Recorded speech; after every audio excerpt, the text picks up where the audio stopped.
Space. Space. Bug. Bug.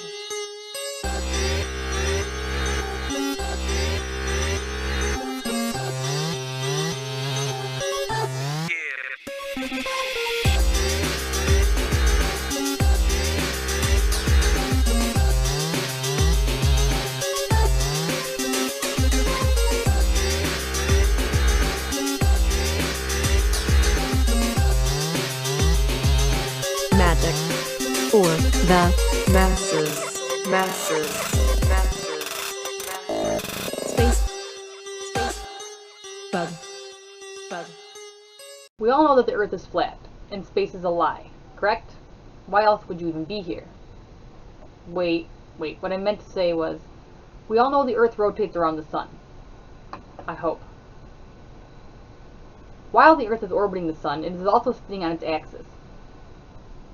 The Earth rotates around the Sun in 1 year. The Earth completes one full turn on its axis in a day, 24 hours. Like this. Imagine you're viewing the Earth from above the North Pole. The angles of your chart are determined through this spin.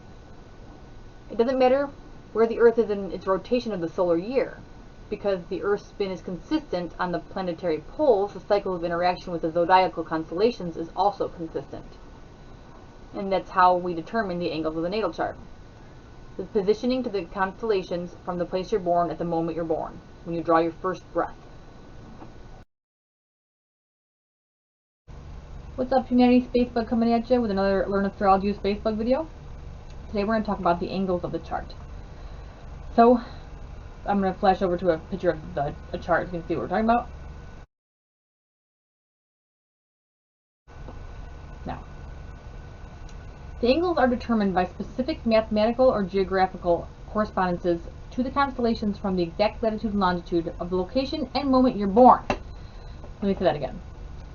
The angles of the chart are determined by specific mathematical or geographical correspondences to the constellations from the exact latitude and longitude of the location at the very moment that you were born, when you draw your first breath. This makes the angles the most personal point for the natal chart. Everyone's like, everybody can't be a Scorpio. No, but there's Scorpios with 29-degree Capricorn ascendants and whatever moon, like there's a lot of variance. Now, the angles do make up the most personal point of the natal chart, and here I'm going to give you some breakdowns on what each one means. Everybody in the community is pretty familiar with, sun, moon, and rising sign. So your rising sign is your ascendant. It is the cusp between the 1st and the 12th house, and it is a constellation rising on the eastern horizon when you're born. So it's called the rising sign. Rising. The ascendant changes by 1 degree every 4 minutes, or one sign about every 2 hours. So 1 degree every 4 minutes, and that's significant. My rising sign is 29 degrees. So, I'm like 3.5 minutes or 2.5 minutes from being an Aquarius ascendant, but I'm not. Capricorn ascendant. Sorry. Anyway. The ascendant, as well as planets conjunct or an aspect to this point, can greatly influence your appearance and physical body. The general way that people perceive you, or your vibe, a lot of times, if someone's going to guess your sign, they might guess your ascendant sign before your sun sign because it comes through in your physical appearance, which is the first house, like your physical life body. And that the ascendant sign sets your chart ruler. So the planet that rules the ascendant sign will rule your chart, and it structures your houses. The chart ruler carries the most weight of any planet in your chart. Again, this will influence the vibration you carry and the way that your vibration is received by others. We'll go through sign rulership in another video. So to recap, your ascendant is your physical body, the way people perceive you, and it's very important. It sets your chart ruler and your houses, your house placements. Ascendant is wicked important. Don't forget it, guys. In Vedic astrology or sidereal astrology, they count the ascendant and the moon placements, not necessarily the sun. And there's a whole system of nut chakras we're going to talk about someday, but not today. But someday. Just wait for it. Amazing. Next angle of the chart we're going to talk about is the IC. So your ascendant's going to be on the left side of the chart. IC goes to the bottom of the chart. So the Imum Cole, I might have probably said that wrong, or the IC, it's the cusp of the 3rd and 4th house. It's the point in space where the ecliptic crosses the meridian in the north. Latin for the bottom of the sky. Physically, this constellation will be directly under your physical body, like under the earth, not visible in the sky. And as such, it cannot really be seen by another human. It's within, it's not external.